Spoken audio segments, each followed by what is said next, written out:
Perkenalkan, nama saya Luyanto. Saya sebagai warga sini, dan untuk tempat ini sebagai pengelola wisata, tapi untuk yang putarisnya. Nah, untuk yang di tempat ini memang tempat yang bisa dikatakan penuh dengan kesejarahan, terutama tentang perbatikan. Kemudian yang kedua adalah sejarah bagaimana di kota Semarang yang digambarkan dengan visualisasi yang ada di dinding-dinding, termasuk mural, kemudian ada relief, kemudian ada lagi yang ada hubungannya dengan storytelling yang sudah ada di barcode ya. Jadi nanti bisa dilihat, scan, sehingga nanti cerita ada di Kampung Batik itu seperti apa.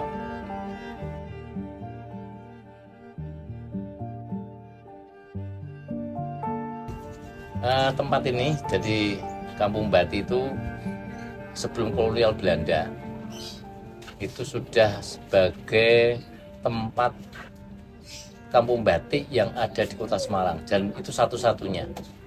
Jadi tempatnya memang strategis, ya, dekat dengan kota lama, dengan museum kota lama, dekat dengan tempat yang digunakan untuk penginapan, hotel juga ada, perbankan juga ada, dan ada lagi ini seperti stasiun Tawang, ada stasiun Poncol, ada Bandara Ahmad Yani, kemudian ada lagi Pelabuhan Tanjung Mas, sehingga tempat ini mudah dituju, mudah dijuk, sehingga karena tempatnya strategis jadi lebih mudah.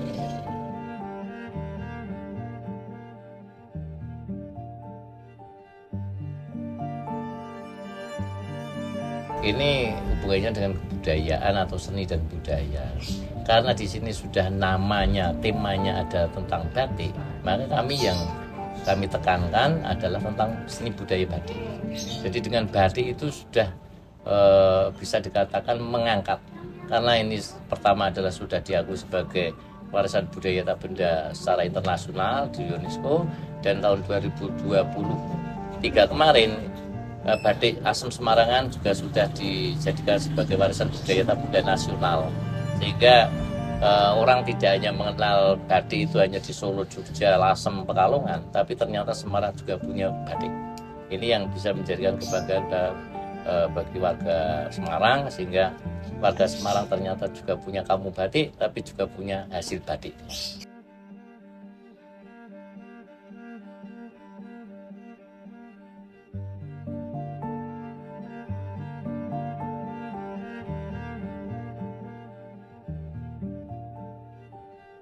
Jadi kampung ini bisa dibuat seperti ini karena memang ada tujuannya untuk supaya warga itu berwirausaha, bisa meningkatkan perekonomian masyarakat.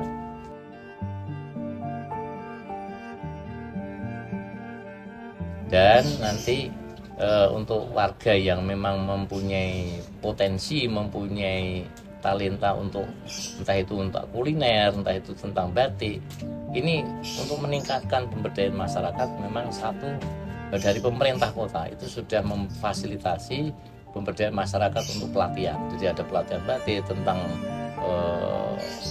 kewisataan, tata kelola wisata, ada lagi tentang packaging, tentang pengemasan batik, bahkan cara membatik itu juga ada pelatihannya.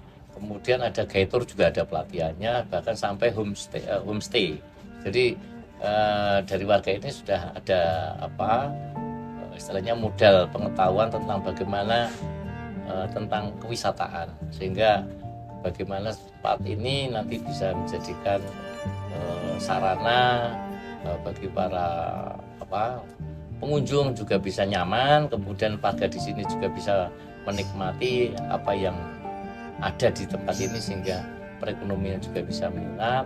Kemudian tempat ini juga bisa dijadikan rujukan untuk pembelajaran tentang batik.